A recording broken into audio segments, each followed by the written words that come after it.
Bonsoir à tous, ici Maxen, et aujourd'hui, première vidéo sur un guide sur Marvel Strike Force. Donc ça va être un guide débutant en deux parties. Donc là on aura la première partie sur des petites choses à savoir sur le jeu. Donc c'est un guide qui n'aura pas besoin d'être mis à jour, car ce seront des connaissances qui vous serviront tout au long de votre expérience.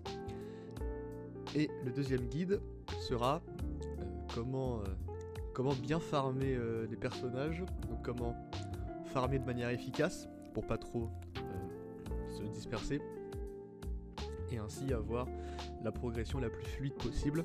Et donc cette deuxième partie, elle, peut changer.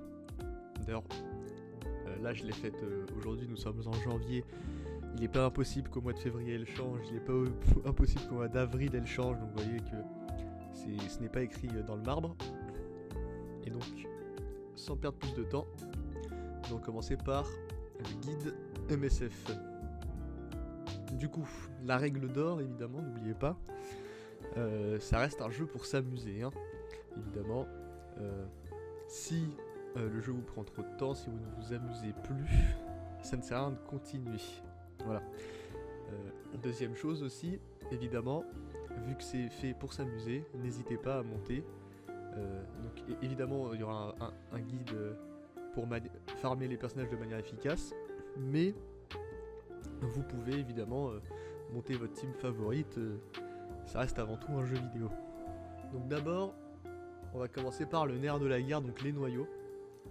Donc les noyaux, très important, c'est la monnaie premium du jeu, donc on va commencer par ça.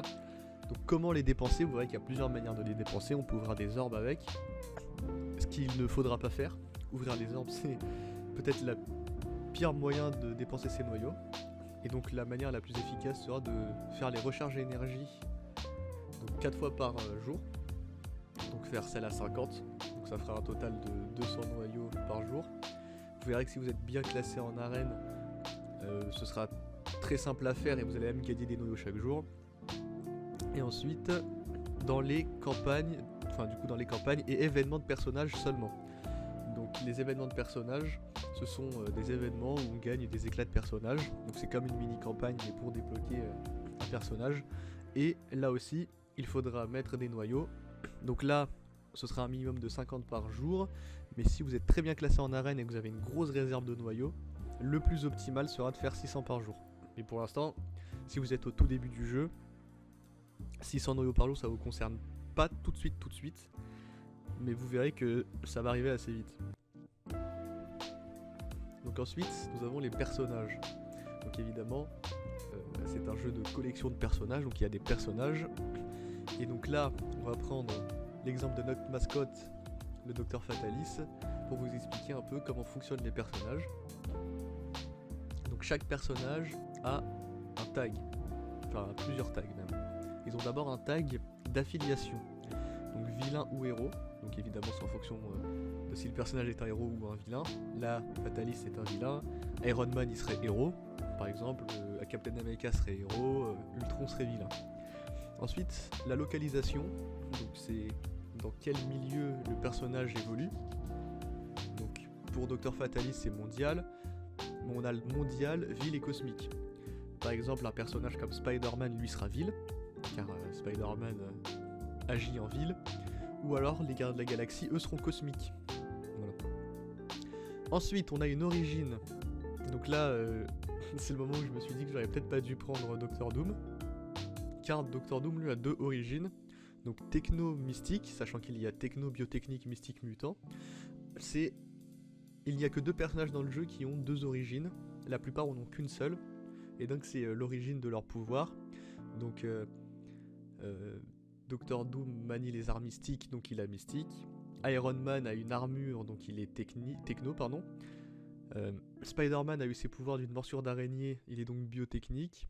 Et enfin, Wolverine est un mutant, il est donc mutant. Ensuite, nous avons un rôle. Donc manipulateur, protecteur, soutien, tireur, cogneur. Donc là, en l'occurrence, nous avons manipulateur. Manipulateur, c'est plutôt un rôle un petit peu, on va dire, de mage debuff. Voilà, si vous connaissez un petit peu, si vous jouez un petit peu à d'autres jeux, un peu d'RPG par exemple, les manipulateurs vont mettre des effets négatifs sur les ennemis. Globalement c'est ça. Protecteurs, donc les protecteurs ce seront vos tanks. Par exemple, Captain America est un protecteur.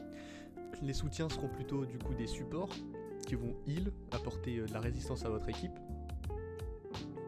Les tireurs, donc les tireurs et les cogneurs, ce sont globalement des DPS. Il n'y a pas vraiment de différence entre les deux. Par exemple, le soldat de l'hiver a un fusil d'assaut, du coup il est tireur. Black Panther utilise ses points, du coup il est cogneur, mais ce sont tous les deux des DPS. Et cela détermine, du coup, pour finir, l'ISO qu'ils utilisent. Donc l'ISO, vous verrez, c'est un peu comme des runes ou des modes. Voilà, si vous avez déjà joué à Star Wars Galaxy of Heroes ou un jeu de ce style comme Summoner's War par exemple. Donc c'est un peu, voilà, donc en fonction du coup de leur rôle, ils auront des runes différentes. Voilà. Ensuite leur appartenance, donc Fatalis, c'est le deuxième moment où je me suis dit que c'était un mauvais exemple.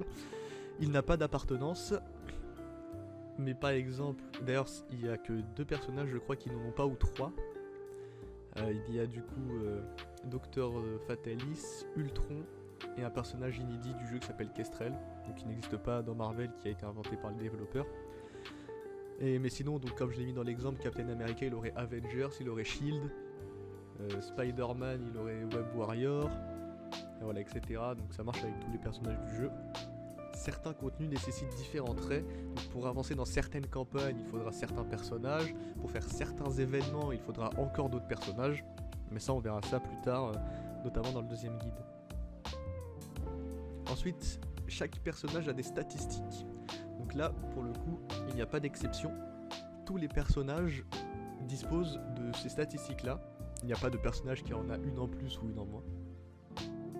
Maintenant évidemment les statistiques, les chiffres des statistiques changent en fonction des personnages, mais les statistiques elles-mêmes restent les mêmes. Donc on a la vie, donc le montant total de dégâts pouvant être encaissés, c'est simple. Les dégâts, donc les dégâts de base infligés à la cible. Vous verrez que chaque sort a un multiplicateur, et donc ce sera un multiplicateur par rapport au chiffre de dégâts. L'armure qui réduit les dégâts subis de ce montant. La focalisation, donc c'est la capacité à infliger des effets à la cible. Donc qu'est-ce que c'est que les effets ? Par exemple, Deadpool, quand il attaque avec ses épées, il met un saignement. Et bien la focalisation, ce sera la chance que ce saignement s'applique. Et au contraire, on a la résistance, donc c'est la capacité à résister à ces effets. Voilà, donc si vous êtes la personne qui a été ciblée par Deadpool, si vous avez une grosse résistance, vous avez beaucoup de chances de résister son saignement. Les dégâts critiques, donc c'est le montant de dégâts supplémentaires infligés par un coup critique. Les chances de critique, les chances de porter un coup critique. La vitesse, donc là en plus je viens de voir une jolie faute, remplit la jauge du coup de vitesse et détermine l'ordre des actions des personnages. Donc qu'est-ce que c'est que la jauge de vitesse ? Vous verrez en jeu, c'est une petite barre bleue qu'il y a en dessous de la barre de vie. Et une fois que cette barre est pleine, votre personnage joue. Et donc plus le personnage est rapide, plus vite il jouera, évidemment. Ensuite les chances d'esquive, ce sont les chances d'éviter une attaque. Les chances de blocage, ce sont les chances de bloquer une attaque. Et le score de blocage, c'est le nombre de dégâts, enfin du coup le pourcentage que l'on réduit en bloquant l'attaque. Par exemple, si vous avez un score de blocage de 30%, et bien quand vous bloquerez une attaque, vous prendrez 30% de dégâts en moins. Pour finir, on a la précision, donc qui sont les chances de toucher la cible. Pratiquement tous les personnages ont 100 de précision de base. Il y a peut-être 2 exceptions, qui sont Hawkeye et Daredevil, qui ont tous les deux 200% de précision, ce qui fait qu'en fait si vous les aveuglez, ils toucheront quand même leurs attaques. Il y a aussi la personnage là qu'il y a dans l'équipe de Ghost Rider, j'ai oublié son nom, qui peut aussi monter sa précision au-dessus de 100. Ensuite le positionnement. Donc le positionnement, vous allez voir, c'est extrêmement important. Et c'est pas aussi anodin qu'il y paraît. Positionner vos personnages sur le champ de bataille aura une incidence. Déjà, vous voyez les chiffres 1, 2, 3, 4, 5, ce sont là où se placent vos personnages pendant le combat. Les petits S sont les invocations. Voilà, donc quand des personnages peuvent invoquer, par exemple Yondu peut invoquer des ravageurs, quand ils vont invoquer des ravageurs, ils vont se mettre dans les emplacements S. Voilà. Donc c'est important, pourquoi? Certaines mécaniques, comme l'invisibilité par exemple, peut vous empêcher de prendre certains dégâts de certaines attaques. Je m'explique. Imaginons que vous avez votre Captain America en 5 et votre Black Widow en 4.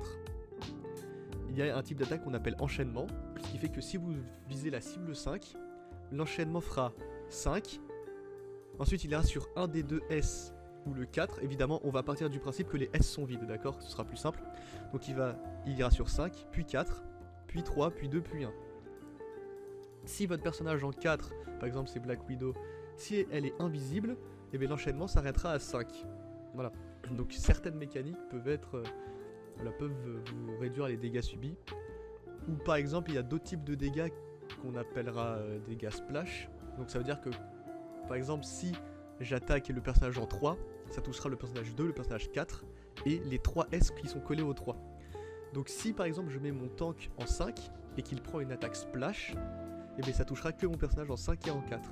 Alors que si mon tank je l'avais mis en 3, et bien l'attaque splash toucherait 3, 2 et 4. Donc c'est pour ça que le placement est très important. Et souvent ce qu'on va faire c'est qu'on mettra les tanks à une extrémité et les personnages plus fragiles à cette opposée. Voilà. Histoire d'optimiser un peu votre placement en combat et donc avoir plus de chances de gagner une bataille. Les légendaires. Il y a plusieurs personnages légendaires dans le jeu, je ne sais plus il y en a combien exactement. Donc là la liste que vous voyez ici est non exhaustive, ils ne sont pas tous là. Et les légendaires sont des personnages puissants qui nécessitent d'autres personnages pour les débloquer. Ils ne sont pas tout le temps disponibles, donc il faut faire attention à quand est-ce qu'ils arrivent. Attention, le but du jeu n'est pas de collectionner tous les légendaires. La plupart sont clairement dépassés. Je prends l'exemple de Star-Lord. Eh bien Star-Lord aujourd'hui ne sert pas à grand chose malheureusement alors qu'il est pourtant légendaire. Donc certains légendaires sont importants mais sachez que ce n'est pas grave de ne pas tous les avoir, ils ne sont pas tous impératifs. Merci d'avoir regardé ce guide et on passe du coup à la deuxième partie, le guide de farm janvier 2022.